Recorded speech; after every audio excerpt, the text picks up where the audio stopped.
मेरा नाम अमित है। मैं आप सबको एक आँखों देखा किस्सा सुनाने जा रहा हूँ। बात 4-5 साल पुरानी है। उस समय हम दिल्ली में रहते थे। कुछ दिनों से हमारे मोहल्ले में एक चुड़ैल के घूमने की अफ़वाह फैली हुई थी। कुछ लोगों का कहना था कि उन्होंने एक डरावनी औरत को रात के समय घूमते देखा है। वो कभी घरों की छत पर तो कभी गलियों में घूमती हुई दिखाई देती थी। इस वजह से लोगों ने छत पर सोना बंद कर दिया था। अंधेरा होते ही गलियां सुनसान हो जाती थी। एक दिन मोहल्ले के लोगों ने मिलकर रात भर पहरा भी दिया, मगर कोई नहीं आया। मुझे इस बात पर बिल्कुल विश्वास नहीं था। जो भी चुड़ैल की बातें करता था, मैं उसका मजाक उड़ाता था। मेरा मानना था कि यह लोगों का वहम है, या तो कोई इंसान लोगों को डरा रहा है। एक रात घर की लाइट गई हुई थी। सभी लोग अंदर गर्मी में सोए हुए थे। चुड़ैल के डर से कोई छत पर जाने की हिम्मत नहीं कर रहा था। मुझे भी ऊपर जाने की मनाही थी, मगर जब गर्मी सहन नहीं हुई, मैं अपना बिस्तर उठाकर छत पर चला गया। छत पर पहुंचकर मैंने देखा कि एक औरत छत की मुंडे पर बैठी थी। उसके हाथ में मांस का एक टुकड़ा था, जिसे वह खा रही थी। उसका चेहरा दूसरी तरफ था। केवल उसके जानवरों जैसे हाथ दिखाई दे रहे थे। ये सब देखते ही मेरी हालत ख़राब हो गई। मैं अपना बिस्तर वहीं छोड़ नीचे भाग गया और दरवाज़ा अच्छी तरह बंद कर लिया। उस दिन से मुझे भी चुड़ैल वाली बात पर विश्वास हो गया। अगले कुछ दिनों तक चुड़ैल देखे जाने की घटनाएं होती जा रही थी, पर कुछ दिनों बाद चुड़ैल दिखना बंद हो गई। लोगों का डर अब ख़त्म भी होने लगा, मगर मैंने जो देखा उसे मैं कभी नहीं भूल सकता। तो दोस्तों, ये थी आज की पहली कहानी। बढ़ते हैं दूसरी कहानी की ओर। ये कहानी विशाखापट्टनम की है। हम नेवल कॉलोनी नौसेना बाग में रहते थे। हमारे बिल्डिंग का नाम कावेरी था। वहाँ एक अफवाह थी कि लिफ्ट में भूत है। दरअसल एक औरत ने 14वीं मंजिल से कूदकर अपनी जान दे दी थी। तब से लोगों का कहना था कि उस औरत का भूत लिफ्ट में दिखता है। हमारा घर तीसरी मंजिल पर था। वैसे मुझे भूत वाली बात पर ज़्यादा विश्वास नहीं था, पर फिर भी मुझे रात को लिफ्ट में जाने से डर लगता था। वैसे मुझे लिफ्ट की ज़रूरत भी नहीं थी। एक दिन मैं अपने एक दोस्त के साथ घर वापस आ रहा था। वह भी उसी बिल्डिंग में ही रहता था। उस समय रात के करीब 9 बज रहे थे। हमें लिफ्ट से जाने में डर लग रहा था, मगर हम एक दूसरे को दिखाना नहीं चाहते थे कि हमें डर लग रहा है, इसलिए हम लिफ्ट में घुस गए। लिफ्ट तीसरी मंजिल पर पहुंची। दरवाज़ा आधा खुला और फिर खुद ही बंद हो गया। लिफ्ट ऊपर जाने लगी। हमने लिफ्ट रोकने की कोशिश की, मगर कोई बटन काम नहीं कर रहा था। लिफ्ट सबसे ऊपर की मंजिल पर गई और फिर सबसे नीचे की मंजिल पर आ गई। ऐसा 7-8 बार हुआ और फिर लिफ्ट 14वीं मंजिल पर आकर रुक गई। लिफ्ट का दरवाज़ा अपने आप ही खुल गया। हम बहुत डर गए थे। हम जल्दी से लिफ्ट से बाहर निकल कर नीचे की ओर भागे और अपने अपने घर में घुस गए। घर में सबने पूछा कि मैं हाफ क्यों रहा हूँ, तो मैंने बहाना बना दिया कि दोस्त के साथ रेस लगा के आ रहा हूँ। उस दिन के बाद मैंने कभी दिन में भी लिफ्ट का इस्तेमाल नहीं किया।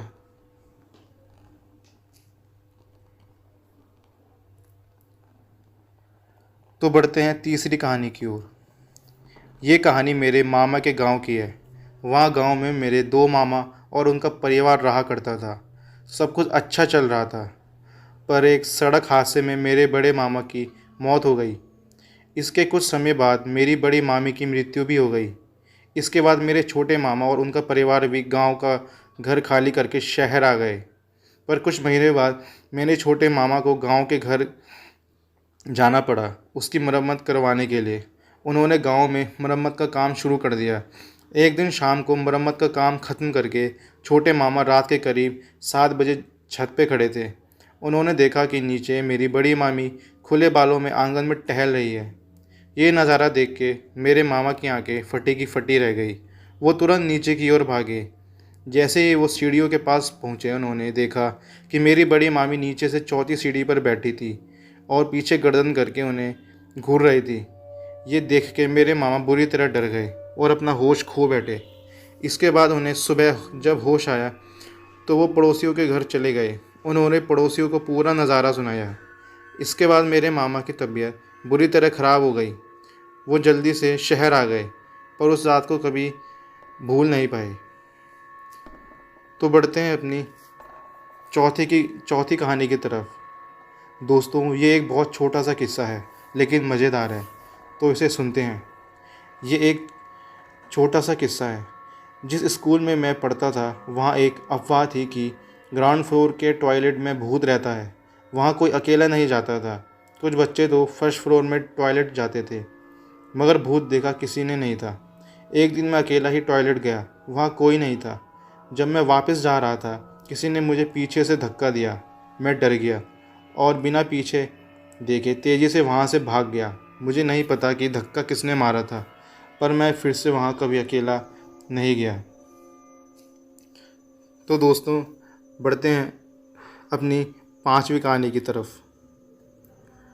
आइए सुनते हैं। बात तब की है जब मैं 9-10 साल का था। गर्मियों की छुट्टियां थी। मैं अपने गांव गया हुआ था। गांव में मौज मस्ती के अलावा कोई काम नहीं होता था। शहर में वो आज़ादी नहीं मिलती थी जो गांव में थी। गांव के पास एक तालाब था। एक दिन मैंने अपने भाई को, जो गांव में ही रहता था, वहां चलने के लिए कहा। उसने बताया कि उस तालाब में भूत रहता है, वहां जाएंगे तो मार पड़ेगी। मैंने कहा कि चुपके से जाएंगे, किसी को पता नहीं चलेगा। अगले दिन दोपहर में जब सब घर पर आराम कर रहे थे तो हम दोनों चुपके से निकल पड़े। हमने मछली पकड़ने का सामान भी ले रखा था। तालाब में पहुंचकर हम मछली पकड़ने लगे। थोड़ी देर बाद मेरा भाई वहां से उठा और कहीं चला गया। मैं वहां अकेला रह गया। अचानक किसी ने मुझे ज़ोर से पीछे से धक्का मारा। मैं तालाब में जा गिरा। तालाब ज़्यादा गहरा नहीं था, मगर फिर भी मैं बाहर नहीं निकल पा रहा था, जैसे कोई मुझे अंदर की तरफ डुबा रहा हो। मेरी सांस फूलने लगी थी। इतने में किसी ने मेरा हाथ पकड़ा और मुझे ऊपर खींच लिया। वह कोई और नहीं, मेरे भाई ही था। थोड़ी देर में जब मैं सामान्य हुआ तो मैंने पूछा कि तूने मुझे धक्का क्यों दिया। उसने कसम खा के कहा कि उसने धक्का नहीं दिया था। उसके चेहरे से लग रहा था कि वो झूठ नहीं बोल रहा था। हम दोनों जल्दी से वहाँ से भाग गए और फिर दोबारा वहाँ नहीं गए। तो दोस्तों, बढ़ते हैं अपनी छठी कहानी की ओर। इस बात को 7 साल हो चुके हैं। तब मेरी मामी की तबीयत बहुत ज़्यादा ख़राब हो गई थी। वो उल्टी सीधी हरकतें करती थी और किसी को भी कुछ भी बोल देती थी। हमने बहुत से डॉक्टर्स को दिखाया, लेकिन कोई फ़ायदा नहीं हुआ। फिर हमारे ही किसी रिश्तेदार ने हमें बताया कि इन पर चुड़ैल का साया है और इन्हें बालाजी ले जाना पड़ेगा। घर वाले बिना देरी किए बालाजी के लिए रवाना हो गए। बालाजी पहुंचते ही मामी गाड़ी से उतर के दौड़ती हुई अंदर चली गई। बाकी घर वाले भी उनके पीछे पीछे चले गए। वहां जाकर पता चला कि मामा जी ने अपने बगीचे में एक पेड़ कटवाया था जिस पर चुड़ैल और उसके बच्चे रहते थे। अब वह उनका घर तोड़ने आई थी, मगर वहां थोड़ा समझाने पर वो मान गई। उसने अपने भूखे बच्चों के लिए दूध मांगा। मामा भागकर दूध ले आए और जैसे ही उसे दूध देना चाहा, उसने मना कर दिया और कहा, मेरे बच्चे मीठा दूध पिएंगे। मामा ने सामने से जलेबी खरीदी और दूध में डाल दी। इसके बाद चुड़ैल ने जंगल में पेड़ लगाने को कहा और साथ ही साथ 4 साल तक रोज़ उसके नीचे दूध रखने को कहा। इसके बाद मामी ठीक होने लगी और सब वापस आ गए। पर वापस आते वक्त मामी फिर से कुछ अजीब सी हरकतें करने लगी। घर वाले बुरी तरह परेशान हो गए। पूछने पर पता चला कि अब ये किसी और भूत का साया है। उसने बताया कि मेरे मामा को कुछ साल पहले एक सपना आया करता था। सपने में उनसे एक आदमी पानी मांगा करता था। भूत ने बताया कि वो वही आदमी है। इसके बाद क्या हुआ, काफ़ी पूछने पर भी किसी ने कुछ नहीं बताया, मगर मामी बिल्कुल ठीक थी, जिसकी सबको तसल्ली थी। तो दोस्तों, ये थी छठी कहानी। बढ़ते हैं अपनी 7वीं कहानी की तरफ। दोस्तों, एक दिन मेरे बॉस ने मुझे कुछ ज़रूरी काम से रोक लिया और रात के 1:30 बजे बोला, हार्दिक, आपको हमारे पैम्पलेट अभी प्रेस पर देने जाना है और दूसरे जो कार्ड्स हैं उन पर प्रिंटिंग मिस्टेक को चेक करना है। रात को 2 बजे में प्रेस जाने के लिए ऑफिस से निकला। मैंने ऑटो वाले को रोककर वहां जाने के लिए कहा। रास्ते में मैंने मोबाइल की टॉर्च चालू करके प्रिंटिंग में गलती को चेक करने लग गया। हमारे प्रेस से पहले शिलाज क्रॉसिंग आया। वहाँ पर 2 औरतें खड़ी थी। मैंने ध्यान नहीं दिया और अपने काम में लगा रहा। उन औरतों ने ऑटो वाले को क्रॉसिंग के पार छोड़ने के लिए बोला ऑटो वाला मान गया और वो दोनों औरतें मेरे बाजू में बैठ गई। जैसे ही क्रॉसिंग पास आया, उनमें से एक औरत वहीं उतर गई। मैं इन सब बातों पर ध्यान नहीं दे रहा था। फिर से ऑटो चल पड़ा। अब उस दूसरी औरत ने मेरे पैर पर उसका पाँव रखा और बोलने लगी, भैया आपने उस औरत के पाँव देखे? मैंने कहा नहीं, क्यों, क्या हुआ?